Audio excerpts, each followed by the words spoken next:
আসসালামু আলাইকুম রহমতুল্লাহ। সবাই আলহামদুলিল্লাহ ভালো আছেন, আশা করি আলহামদুলিল্লাহ আমি ভালো আছি। তো আমার বাড়ি হচ্ছে জকিগঞ্জ উপজেলায় এবং সিলেট বিভাগীয় ডিস্ট্রিক্টে। তো আজকে আপনি দেখতে পাচ্ছেন যে এই অস্তা দরগা জুড়ে আমাদের এই দরগা জুড়ে মানুষ শাহজালাল রহমতুল্লাহ আলাইহির ওফাত দিবস উপলক্ষে হাজির হয়েছে। অনেক মানুষ জমায়েত হয়েছে, অনেক মানুষ জমায়েত হয়েছে। প্রায় সব জেলা থেকে আমাদের এই দরগাহে মানুষ উপস্থিত হয়েছে।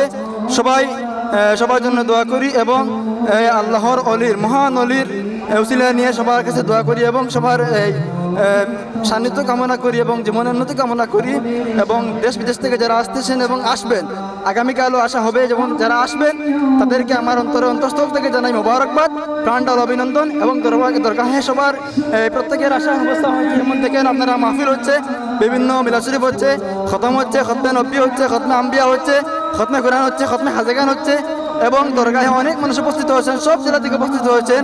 সবার জন্য শুভকামনা, আল্লাহ সবার মঙ্গল করুন, আমিন। এবং সবাই প্রথমে আমি ধন্যবাদ জ্ঞাপন করি মা টিভিকে, যে মা টিভি আমাকে সাক্ষাৎকার দেওয়ার জন্য অশেষ কৃতজ্ঞতা জ্ঞাপন করছি। আসসালামু আলাইকুম।